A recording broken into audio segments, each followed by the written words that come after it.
റിജോ ആന്റണിയാണ് കേരളത്തെ നടുക്കിയ മോഷ്ടാവ് എന്നറിഞ്ഞതിന്റെ ഞെട്ടലിലാണ് ചാലക്കുടി വാസികൾ. കോടികളുടെ ആഡംബര ജീവിതം നയിച്ചിരുന്ന റിജോ എന്തിന് മോഷ്ടിച്ചു എന്നാണ് നാട്ടുകാർ പരസ്പരം ചോദിച്ചത്. റിജോയുടെ പ്രവൃത്തിയെ ആർക്കും അറിവുണ്ടായിരുന്നില്ല. അതുകൊണ്ട് തന്നെ കുടുംബവും കടുത്ത ഷോക്കിലാണ്. 2 മക്കളാണ് റിജോയ്ക്ക്. മൂത്ത മകൻ അടക്കം ആകെ തകർന്ന അവസ്ഥയിലാണ്. ഇതിനിടെ മോഷ്ടിച്ച പണത്തിൽ നിന്നും 2,94,000 രൂപ റിജോ നൽകിയത് സഹപാഠിക്കായിരുന്നു. അന്നനാട് സ്വദേശിയായ ഇയാളിൽ നിന്നും കടം വാങ്ങിയ പണമാണ് റിജോ തിരികെ നൽകിയതെന്നാണ് വിവരം. റിജോയെ മോഷണക്കേസിൽ പോലീസ് പിടിച്ചത് കണ്ട് ഞെട്ടിയ സഹപാഠി പണവുമായി പോലീസ് സ്റ്റേഷനിലേക്ക് പാഞ്ഞെത്തി. ഇയാൾ സ്റ്റേഷനിലെത്തി പോലീസിന് പണം തിരികെ നൽകി. മോഷണ മുതലാണ് റിജോ തനിക്ക് തന്നതെന്ന് സഹപാഠിക്ക് അറിയില്ലായിരുന്നു എന്ന് ഏറ്റുപറഞ്ഞു. കടം വാങ്ങിയ പണം തിരികെ നൽകിയെന്ന് മാത്രമാണ് കരുതിയതെന്നും സഹപാഠി പറഞ്ഞു. അതേസമയം റിജോ പറയുന്ന കാര്യങ്ങളിൽ കൂടുതൽ പരിശോധനയ്ക്കും പോലീസ് തയ്യാറെടുക്കുകയാണ്.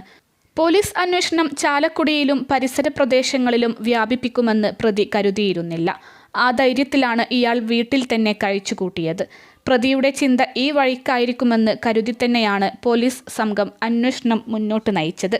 ചാലക്കുടിയിലും പരിസര പ്രദേശങ്ങളിലുമുള്ള മിക്ക ഊടുവഴികളിലും ഉള്ള CCTV ദൃശ്യങ്ങൾ പോലീസ് പരിശോധിച്ചു. മാത്രമല്ല, മോഷണത്തിനായി ഇയാൾ ബാങ്കിലേക്ക് എത്തിയ വഴികളിലുള്ള CCTV ദൃശ്യങ്ങളും പരിശോധിച്ചു.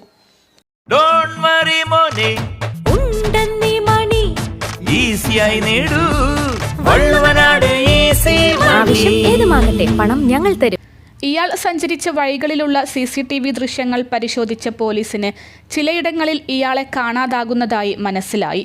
ഇയാൾ സഞ്ചരിച്ചിരുന്ന റൂട്ടിൽ ചില CCTV ദൃശ്യങ്ങളിൽ ഇയാൾ ഉണ്ടാകും, എന്നാൽ ചിലയിടങ്ങളിൽ ഉണ്ടാകില്ല.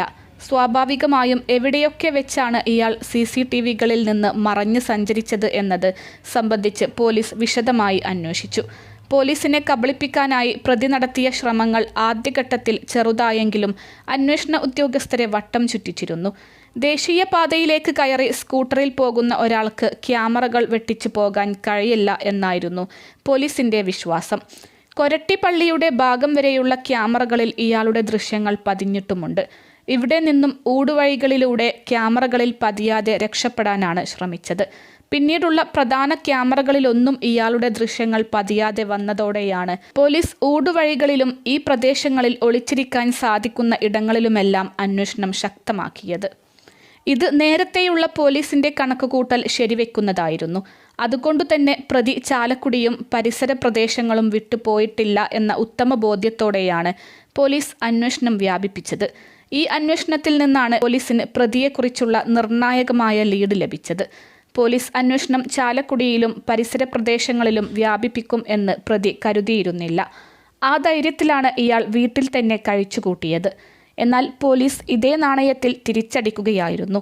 പ്രതിയുടെ ചിന്ത ഈ വഴിക്കായിരിക്കും എന്ന് കരുതി തന്നെയാണ് പോലീസ് സംഘം അന്വേഷണം മുന്നോട്ട് നയിച്ചത്. ചാലക്കുടിയിലും പരിസര പ്രദേശങ്ങളിലുമുള്ള മിക്ക ഊടുവഴികളിലും ഉള്ള CCTV ദൃശ്യങ്ങൾ പോലീസ് പരിശോധിച്ചു. മാത്രമല്ല, മോഷണത്തിനായി ഇയാൾ ബാങ്കിലേക്ക് എത്തിയ വഴികളിലുള്ള CCTV ദൃശ്യങ്ങളും പരിശോധിച്ചു. ഇയാൾ വഴികളിലുള്ള CCTV ദൃശ്യങ്ങൾ പരിശോധിച്ച പോലീസിന് ചിലയിടങ്ങളിൽ ഇയാളെ കാണാതാകുന്നതായി മനസ്സിലായി. ഇയാൾ സഞ്ചരിച്ചിരുന്ന റൂട്ടിൽ ചില CCTV ദൃശ്യങ്ങളിൽ ഇയാൾ ഉണ്ടാകും, എന്നാൽ ചിലയിടങ്ങളിൽ ഉണ്ടാകില്ല. സ്വാഭാവികമായും എവിടെയൊക്കെ വെച്ചാണ് ഇയാൾ CCTVകളിൽ നിന്ന് മറഞ്ഞ് സഞ്ചരിച്ചത് എന്നത് സംബന്ധിച്ച് പോലീസ് വിശദമായി അന്വേഷിച്ചു. ഇതുകൂടാതെ മോഷണം നടന്ന ബാങ്കിൽ അക്കൗണ്ടുള്ള ആളുകളെയും അവരിൽ കാണാതായ ആളുകളെ കേന്ദ്രീകരിച്ചും പോലീസ് വ്യക്തമായ അന്വേഷണം നടത്തി. ഇത്തരത്തിലാണ് പോലീസ് പ്രതിയിലേക്ക് എത്തിച്ചേർന്നത്. ഞായറാഴ്ച രാത്രിയോടെയാണ് പോലീസ് സംഘം ചാലക്കുടിയിലുള്ള പ്രതിയുടെ വീട്ടിലെത്തിയത്. കഴിഞ്ഞ കുറച്ചാഴ്ചകളായി പ്രതി സ്ഥിരമായി ബാങ്കിൽ എത്തുകയും അവിടുത്തെ പ്രവർത്തനങ്ങളെക്കുറിച്ച് മനസ്സിലാക്കുകയും ചെയ്തിരുന്നു.